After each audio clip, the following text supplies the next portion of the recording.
we'd like to share with you, sino ba ang CYP? Okay? So, CYP is basically a Christ Young Professionals. It's supposed to be an evangelistic organization. What kind of organization? CYP is supposed to be a unit of BCBP. A unit. So, same siya sa couples, same siya sa single men, same siya sa single ladies. A unit. Right? And its purpose is basically to bring single young professionals to Christ. Okay? So, we want the young professionals nowadays to have that full life in Christ. Bakit natin ipagkakait sa mga bata yun? Couples na ba dapat magkaroon ng full life in Christ? Seniors lang ba dapat may full life in Christ? Christ is the same today, yesterday, today, and tomorrow. He knows no time. He doesn't recognize age. In fact, He wants the young ones nga, di ba? In the gospel. So, this is what we want to do also with the CYP in the BCDP. We recognize young professionals as a unit, an integral part of the BCDP, especially in growing our community. We want them to have a personal and lasting life values that are Christ-centered. And that's actually why I was struck by the first reading for today. Because the lines I read was speaking about the youth having their freedom, enjoying it. But then, nandoon yung line na, God will judge you. God will still judge you. So, ngayon pa lang, let's help them step into the right direction towards God. I mean, not because we're all parang religious, hindi na happy ang PCPP. Di ba? Boring ba kayo? Hindi naman, di ba? Masaya naman tayo, di ba? Di ba? So, yun. So, young professionals, I mean, all of us, pinagdaanan natin, we need support and discernment in our current state, even in our relationships, in our life choices. So, tuloy-tuloy yan. And I think BCBP is the right position to do that. Especially nowadays, the young ones, compared to my generation, when I was growing up, hindi ko, college, hanggang siguro mga 20, hindi ko alam anong gagawin ko eh. Pero the youth of today, they're really looking for direction. And some of them are already engaged in their own entrepreneurial life by doing some vlogs. Minsan, di ba dyan, kumikita sa TikTok. Di ba? So, yun. So, this is what we want to be. CYP, we want to be a unit of the BCBP who will evangelize young professionals. Okay, so, what's our mission? So, we are a community of single young professionals committed to bring out Christian values in our personal, relational, and community work life. We accomplish this through a process of ongoing personal conversion and commitment to the core values of Christ-centeredness, compassion, competence, and conscience. So, you see here the second paragraph, the CYP is a group under the authority of the BCBP. It's not a different organization or what have you under tayo ng BCBP. So we also follow the hierarchy of the BCBP. Okay, next slide please. So the vision is to bring Christ to the single young professionals and enabling them to live a fruitful life, a life centered on Christ. Next slide. Okay, so the structure in the chapter, as I mentioned earlier, the CYP is supposed to be considered as a unit, or sabihin natin AG, if they're not that big. Okay? But under the BCPP, head reports to the chapter head. If you recall, when it comes to pastoral care, so di ba, yung president, etc. Pagdating sa chapter, it's the chapter head, the unit leader, and then the action group leader when it comes to pastoral care. And like any other member, each CYP member is also called on to be able to serve into other ministries of the BCBP. So there's mission, there's formation, there's PSD. Okay, so that's why we want to have a service team, supposedly with the CYP, na pwede maging part of the ministry ng mission, formation, and PSD services. So, later on this afternoon, you'll actually witness a directive of the CYP, which is under mission, the coffee talks. So it's similar to the breakfast, but it's a vision ministry that the CYP serves in.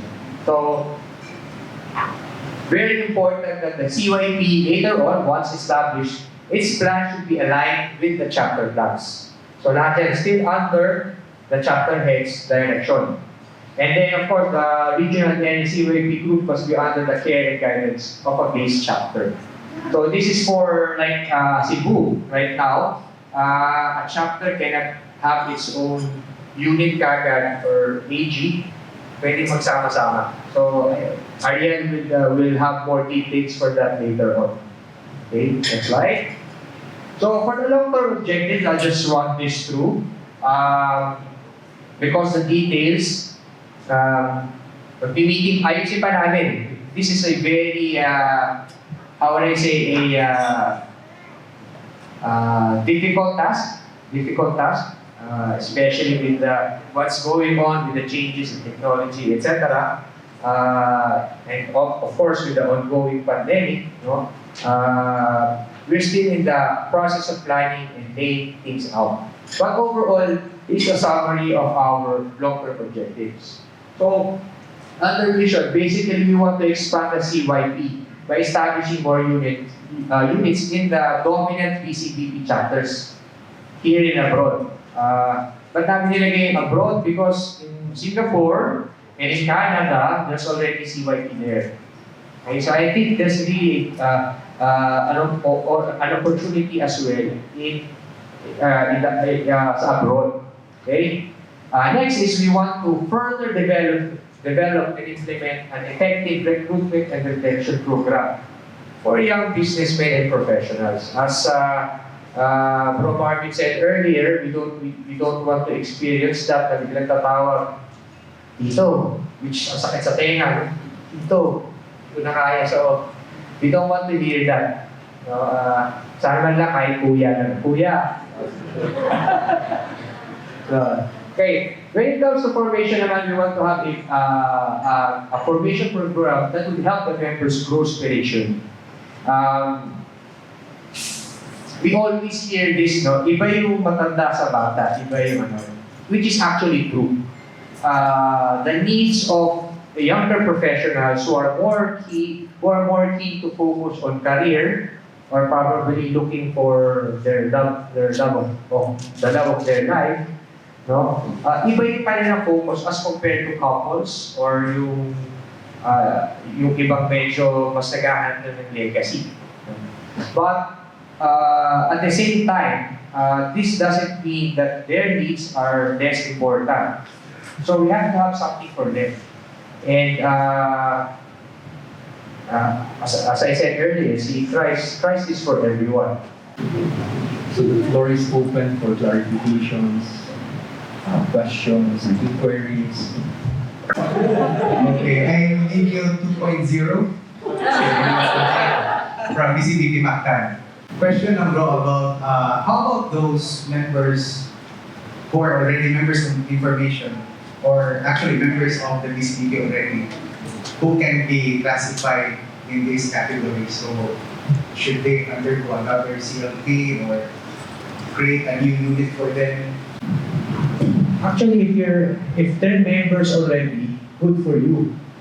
Kasi you will already have a team ready for that. Remember, as I described earlier, CYP being a unit of the PCBP of the PCBP is technically not a new group. It's actually labeling them because we need to understand yung estado ng ating members.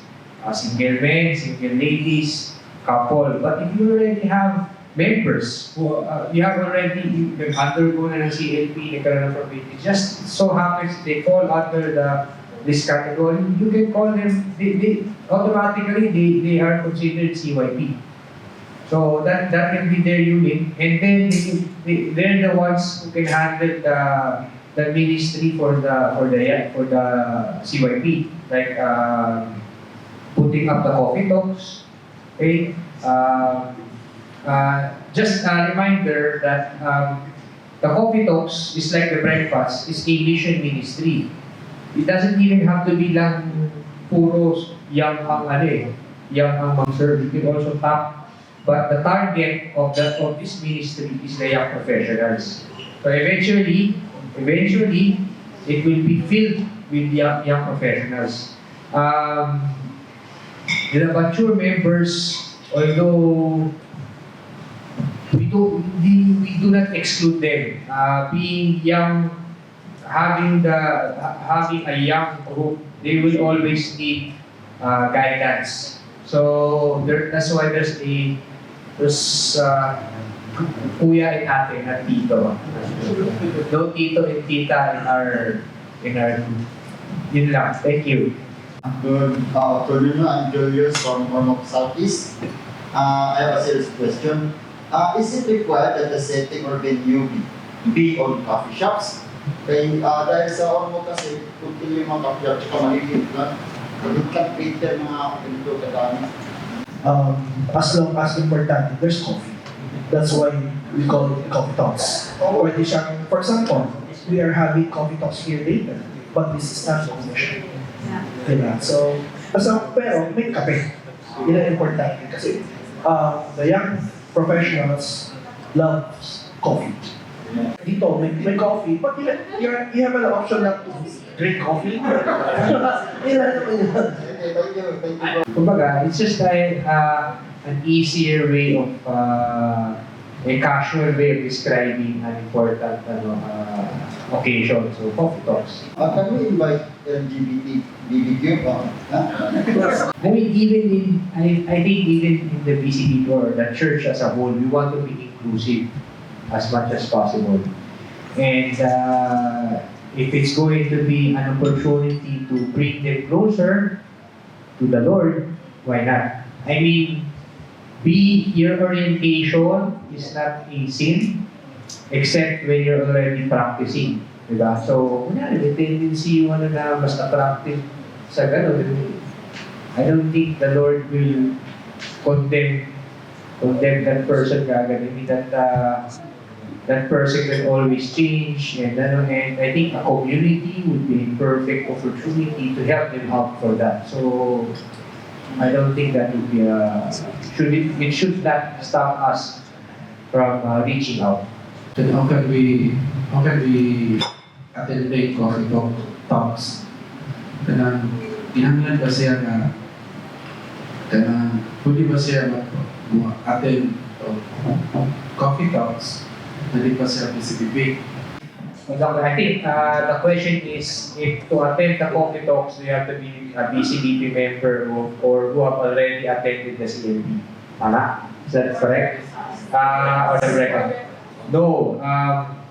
You do not have to be a BCPP member to attend the coffee talks. Those serving in the coffee talks should be ideally BCPP members. The coffee talks is actually a version or the young professionals version of the breakfast. So like the breakfast, we invite, the focus is the first timers, so that we can to give them a glimpse of what BCBP is. So, and then bring them into CLP to become members of BCBP. So the coffee talks, like the breakfast, there's a coffee talks head, a BCBP member, there's the MCs, the scriptural responders, etc. Those are BCBP members or CYPs. They can invite the young professionals to showcase what CYP under the BCBP is all about. And eventually, bring them into the CLP, but then they become members. So, to attend, you don't have to be You don't have to be a BCBP member. But to serve, being part of the service team, dapat BCBP member yun. So, but I think in some cases, in the breakfast, for example, there's regular breakfasters already, no CLP coming, medyo they're already close with the members. Sometimes we give them also small services, opening prayer, for example, or something like that. We can do that. But in terms of who to invite, it's open. First of all, I would like to commend this coffee talks because I myself is a single professional, 36 years old, and I have been member of the BCBP for quite some time.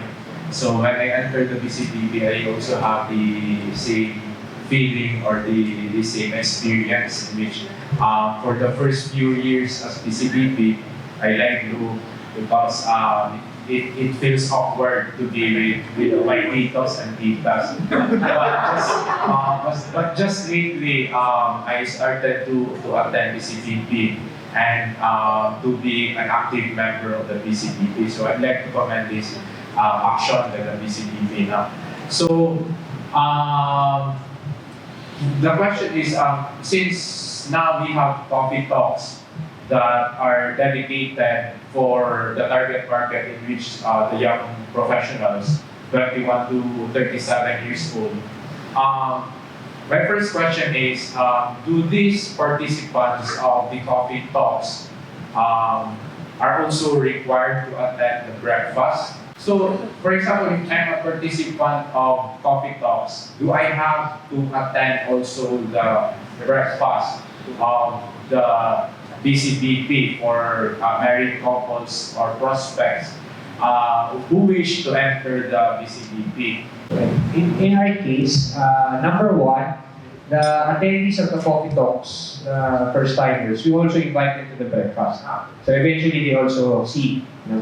But number two, we also count the coffee talks as a breakfast. It's just a package for the younger ones. So if they are able to reach the four, to all of them coffee talks, welcome to the BCM. I wouldn't call it a supplement. So it would be like an equal. Equal. Kasi it's just that mas parang breakfast siya, pero pinackage mo siya na para mas applicable for the young ones because but technically the effect is the same. It has the same purpose.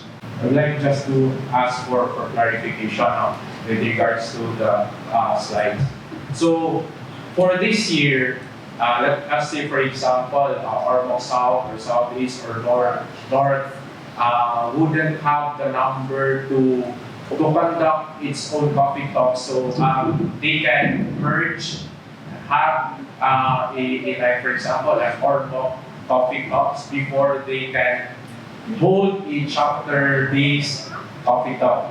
Is that right? So basically, it's a combined activity for the chapters so that they can have gathering up members. Is that right, sir? Actually, it's happening already here in Cebu. We don't have the numbers set per chapter, so that's why we have the Cebu area. In fact, it's not just the region, but it's the entire Cebu area. We're a total of about 14 chapters right now. So since we're, baby steps, and we're still starting, it's basically like opening a restaurant. We're still on soft opening. So, we're putting together all the chapters in one coffee talks, CYP and coffee talks, and then for your area, your region, we encourage that siguro for after you go home, when you reach home from here, you can share with the other chapters to come to the demographics, okay, information, and then talk to your EMD or to your leaders on forming the CYP with coffee talks as a starting point. So, and what for the coffee talks, you may want to choose to decide whether you'll have it virtual or face-to-face. Now, again, the coffee talks it will start later at 4. We're having it video, so then it will be a point of reference for you when you go home and start your coffee talks either face to face or virtual now. And then I'm just a call away though. If you need any help, how you want to start the coffee talks, how you can tweak whatever, how you can plan however you want your coffee talks to be, as long as the prayers, the format is there. We can talk about it, but basically experience first the coffee talks later, and you see the similarities and differences with BCBP breakfast. But I would encourage you to go read June first, and then as what I presented, fourth quarter, if you can start your region coffee talks and start forming your CYP by siguro second quarter of next year, you can go chapter already. The bandwagon effect for the young prophet is very strong. So especially magandang video, we go together, so it's very easy. So if you have to understand also your city, is the vibe like that in Ormoc?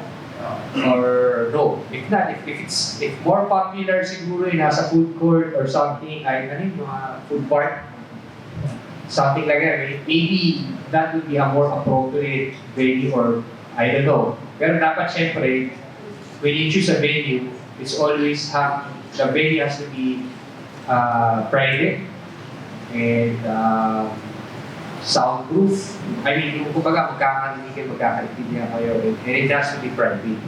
Yun. But again, you always have to go back and see what do I have in front of me right now. So basically, sir, there's no like standard schedule. Like for example, for breakfast, it's Saturday. So we have to cater to the culture or the need of certain chapters. So it's not Saturday, or it really depends on the team. Yes. You conduct coffee talks, basta pretend once a month.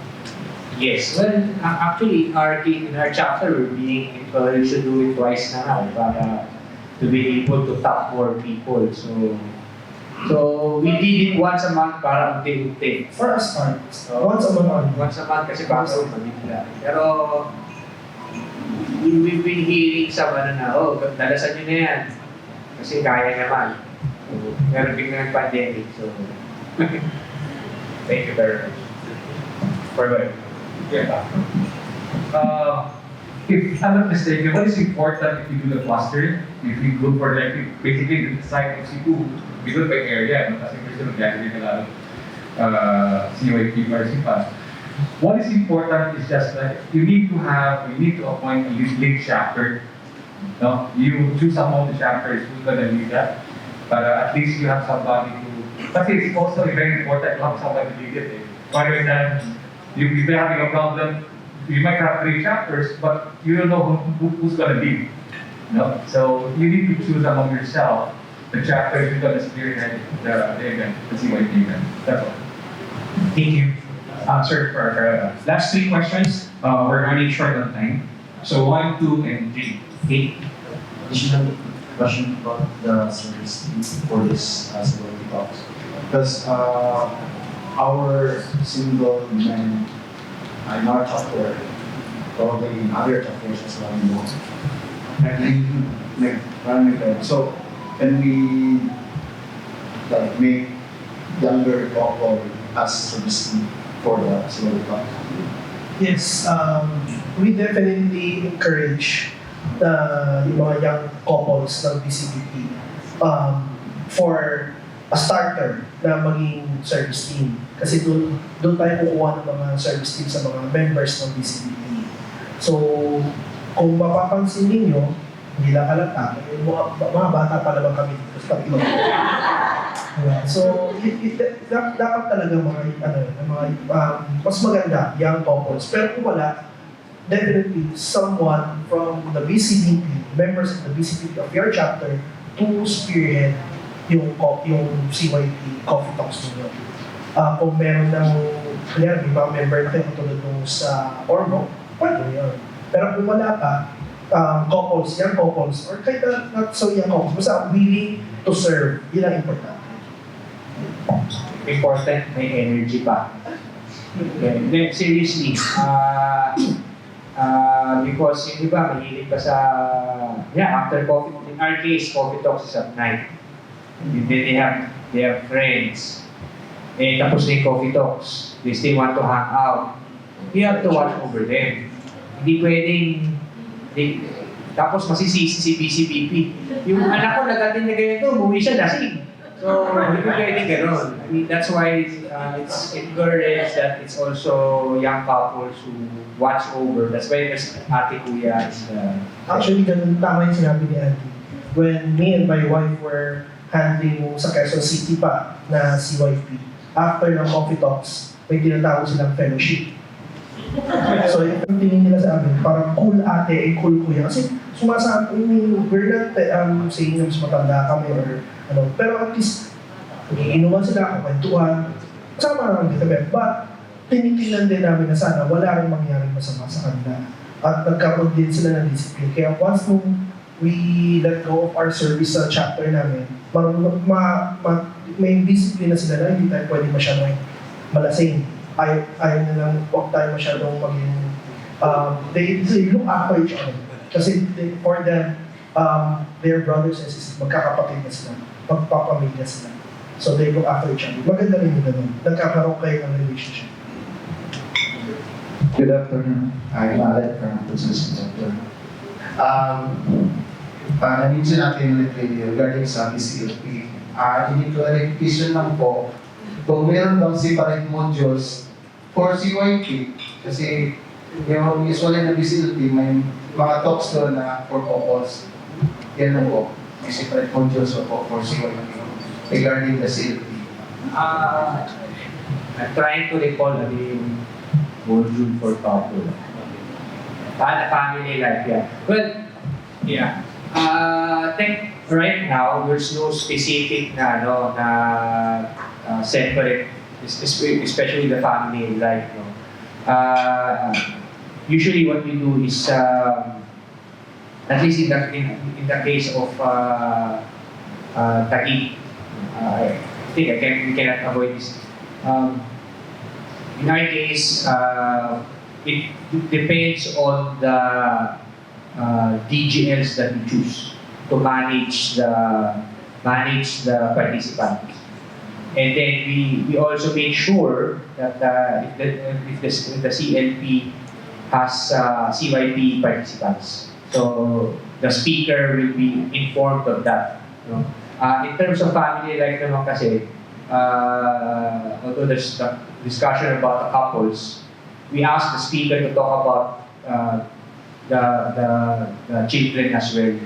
If once there's also CYP participants,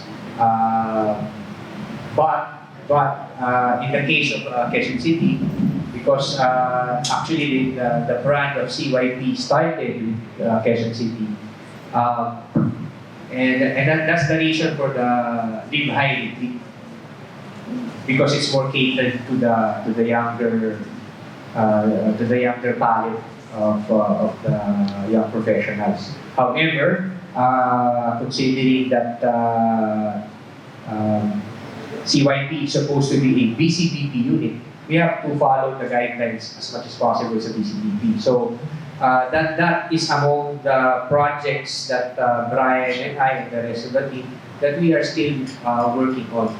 So, but sa ngayon, I think what's most important is we are able to at least establish already the coffee talks. Kasi once the participants are there, that's already a good problem. Diba? How do we handle this pagdating sa CLP? Okay, so for the last question. Okay. Oh, so we'll just entertain one more question. Is it okay? Two more? The last 5 minutes. Okay? Alright. Good afternoon, brothers and sisters. I am Mahaya from Ottawa West. Gusto ko lang i-clarify yung, kasi sinagot na yung age na 21 to 30 years old. Pero marami kasing single na, yun nga, sabi kanina na 30, sir, paano naman yung naging married pero single na for how many years? Wala na siyang partner. Yeah. Wala yung partner niya, nasa ibang mundo na, gano'n. Hindi. Kasi pala yung para sa mga kailang pambarko, gano'n. Katulad na sinabi ni Brian kanina, usually, although younger sila, they were already exposed to a more mature circumstances, and probably their pastoral care would be better served or better attended to by an older group. So either single men or sa couples, depending on how the chapter sees it. No? Pero if maano pa siya, let's say, ang kanyang personality is still young at medyo ano pa, di ba? Eh, it can be considered. So again, the important part is the discernment of the chapter. Talaga bang ang tao to ang kailangan ng kanyang pastoral care kaysa nakakabata? O baka dapat sa mas mature na siya makinig? So it doesn't matter na participant siya or servant as long willing. Yes. Okay. Kasi it's like ano eh, it's like at 26 years old, there are people who get married at 25, 26. Ang buhay ng mga buhay pa nila is still parang single. Pero married na sila. And it's going to be part of their journey na parang, ay, hindi pala tayo single, kasama na tayo.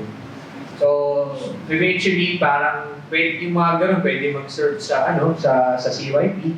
Pero yung kanilang needs as a newlywed couple, hindi na pwede sa CYP. Dapat couples na sila. So, we assign them to a couple's AG for their pastoral care. But, if they want to still sort of enjoy kasi kasi tanda nila yung kasabay nila, they can still serve sa Copitos or sa CYP. But their pastoral care, their assignment has to be with the couples because you cannot, mamaya, doon pa sila lalo magka-issue kasi why single pa rin sila pero kasal na sila. At yung young professional businessman, okay ba? Or young entrepreneur? Thank you very much. Okay, I think we will, one more. Offline bro. Question Franz from Davao. So, can we invite non-Catholic Christians that are young professionals that are fit sa institution of Copitos? And tsaka for certain areas, what were the common challenges of launching Copitos 1.2 so that we may know what to expect? I'll answer. The first question of non-Catholic by all Christians, non-Christian, yeah, we can invite basta Christian. Actually, kahit hindi Christian, pwede. Bali mo, ma-convert natin. Diba? We're open to that. Yeah, actually, sabihin ko lang yung sa experience na Quezon City, we've converted non-Catholics, tama ba? Christian before naging Catholic dahil sa CYP. So, malay nyo, ma-convert nyo. Ang hindi lang namin talaga ma-convert is mga iglesia. Ibay. On the first question, everybody's invited as long as it's a visible professional. As long as they honor and respect our traditions, like sign the cross, Mary, and because if they respect that, they honor that and we're welcome. Because if they start to argue with us, if they start to contradict us, especially publicly, then they're out. And your second question, which coffee talks? What were the common challenges of launching Coffee Talks 1.0? 1.0. Okay.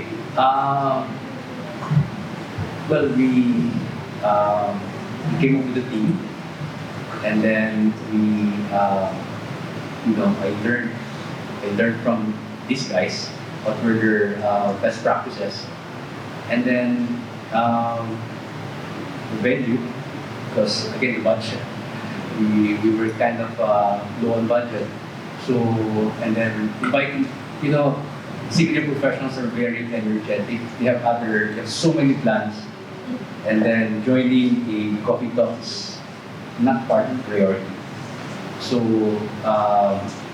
inviting single young professionals, encouraging them to join is one of the hardest. There were, on October 2018, we started out with 32 new coffee talkers.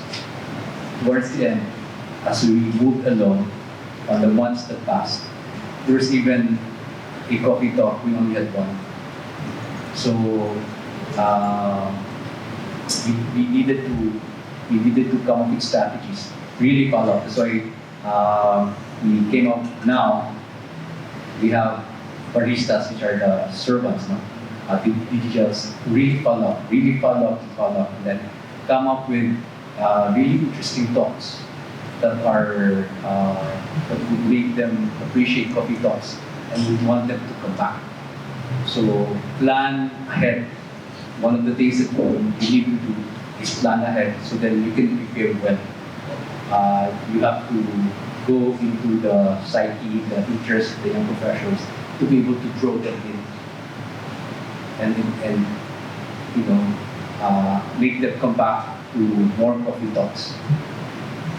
Harold over there has been with us for the longest time. So I just hope that he's inspired. Harold? Alright, so, one more? Sige, Mark, last. It feels so, everybody's enthusiastic to start. Right. For the question is, for the coffee talkers, we're talking about single professionals. But for the baristas, is it necessarily for the servants? Is it necessary to have the servants as single professionals also, or young couples can be servants for coffee talkers? Siguro ako lang system.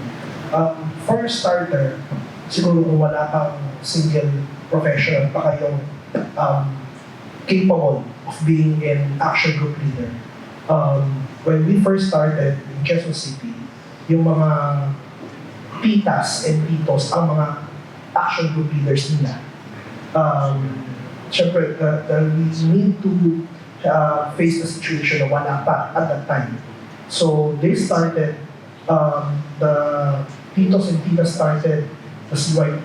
They were the first service team. Kasi kung hindi, pag walang CYP, ang mga young professionals, katulad ng nabanggit kanina ni Bro earlier, minsan tatawag na hindi kami makarelate kapag nasa BCBP kami.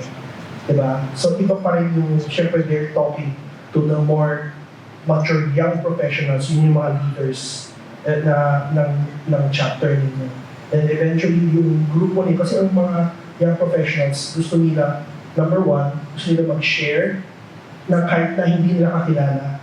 They want to talk about personal events, personal experience to people na kahit na ngayon pala nakilala. So, hindi mahihirapan. Saka, that's why we do it sana in a coffee shop. Kasi, saan ba kayo nagkukwentuhan ngayon? Yun yung pinag-aralan namin before. The young professionals, where do they go to talk to their colleagues, to talk to their friends? Hindi naman agad pupunta ng bar yan or gigimit yan or mag-iinuan, hindi naman So they go to coffee shops. Kaya syempre hindi lahat applicable ng coffee shops. They go to place where they could share, hang out, talk freely of what they experienced for the past few weeks, past few days. Syempre, hindi naman nila kaya. Minsan may mga individuals na ayaw naman nila sa parents. Diba? They wanted sa nila, ka-equal nila. Diba? As kami nila Andy, kahit na couple na kami sa PCBP, we still go an extra mile to bond with them, not as a tito or tita, but as a kuya and ate. Diba? Diba? Kasi para sa kanila, kapag nasa BCBP ka lang, may asawa, mga tito-tita na namin yan. Pero kami, we make sure na they treat us as their kuya and ate na anytime, no judgment, pwede mo na sabihin lahat ng mga problema, mga gusto nila gawin without any judgment. Basta at least ginaguide na doon sila natutuwa. So I would encourage na sana mas maganda talaga young couple. Mas nakaka-relate. Diba? Mas gusto mo yun. Kaysa na sa bahay nga, may parents na kayo, pag-tipas community, may mas maganda yung kuya. Bro, to share, since the coffee talks and CYPs relatively new here in Cebu, all the servants, all of us are married for serving you in coffee talks and CYP. We're all married, but young at heart. Later on, during the coffee talks later, the only pure, single, unmarried servants will be the two MCs. And they are BCBP babies, they've been exposed to the culture of BCBP, to their parents, who are very active and inspiring members of our chapter. So they're the only ones who are really single, young professionals, immersed in the culture of BCBP. All right. Thank you very much, our area coordinator for Cebu, Chap Ariel, our national coordinator for CYP, Brian, and our NSC CYP for Mission, Andy Sebastian. Again, please let us give thanks to these three gentlemen on the stage. Thank you. So, you've seen, right? You've seen.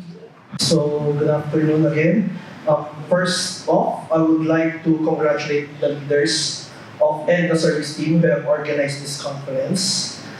Truly, this is a remarkable inception for BCBP, CYP here in the Visayas region, as well as to our brothers and sisters in the Mindanao region.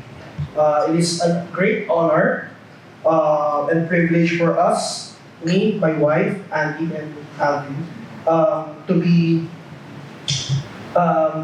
be invited and join you here and give our insights and inputs on how CYP can breeze forward from here. When we first came to know of CYP about 8 years ago, so sa amin yun, there were lots of doubts in ourselves if we could pull through with our service. In the CYP, we were just in our second year in the community back then. So that was 2013. CYP started in Quezon City 2011, and we were exposed to CYP 2013. Yung CLB din namin 2011 kami nag-join. Our mentor, Brother Roy Kaliha, saw something in us. He saw the possibility of how we can help CYP spread its wings. Back then, we were clueless of our purpose in the group, but it has been affirmed by God over the years as CYP grew in numbers and the CYP grew in us, that our mission is to guide our young professionals into the right path, which is the path towards the Lord, and for them to have a personal and meaningful relationship with God. Establishing CYP is not a walk in the park. Katulad na nasabi namin kanina, through the years we have its ups and downs. We needed to believe, to trust, and to surrender all our victories and the challenges and obstacles to God, and persist to have a servant's heart. Huwag lang kayo susuko pag yung mga first coffee talks ninyo nag-fail, katulad ng sila bro kayo, may 2.0 and may 3.0.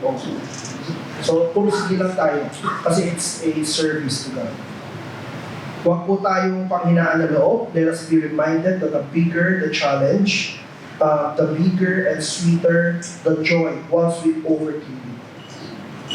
We are here because God led us to this service, and we have to accept and to acknowledge and embrace that it's in our mission to be God's instrument for the realization of CYP's mission and vision, which is primarily to bring Christ to single young professionals and enable them to the full and absolute fruitful life that can only be realized with Jesus Christ as the center of our lives.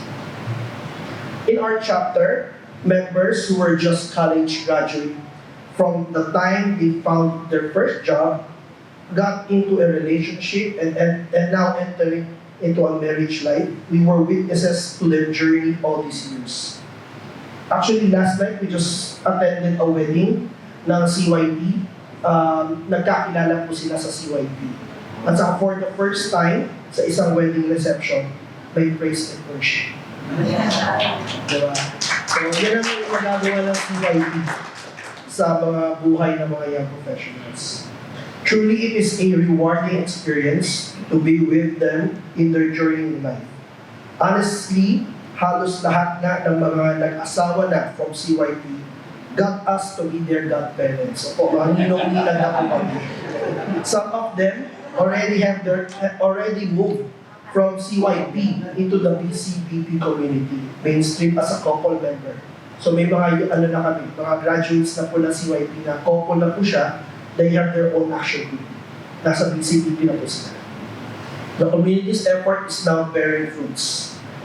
Brothers and sisters, I'm sure your presence here is not an accident, not even a coincidence. You were gently nudged by God to be here because He knows each and every one of you will have or probably is already having a paramount impact in the growth of CYP. And so I encourage you all to take heart, persist, trust, and altogether help build a community of Christ young professionals. This CYP came to our community not looking for a parent, but a kuya and ate to them. Let us be that to them. They are the future of PCBP. Let's inspire them to start young, to have God in their lives. And so, with that, I would like to ask everyone to stand up for our closing prayer. In the name of the Father, and of the Son, and of the Holy Spirit, amen. Dear Lord, we thank you for bringing everyone together today. You are the reason for all things. And without you, we would not be here. So thank you. We ask that you bless each person in attendance with your love and grace. Let this time go well. Let everyone feel refreshed in mind and body. Lord Jesus, you are the Prince of Peace. You are the one who brings calm to chaotic situations. We ask that you be with us as we leave this place later, and that you guide our footsteps as we go forth in the world. Give us your peace, your love, and your protection. Help us to be your hands and feet in this world. Whatever we discuss today, we ask that you would help us to put it into practice. Give us the strength and the courage to do what you have called us to do. In Jesus' name we pray. Amen. In the Father, and the Son, and the Holy Spirit.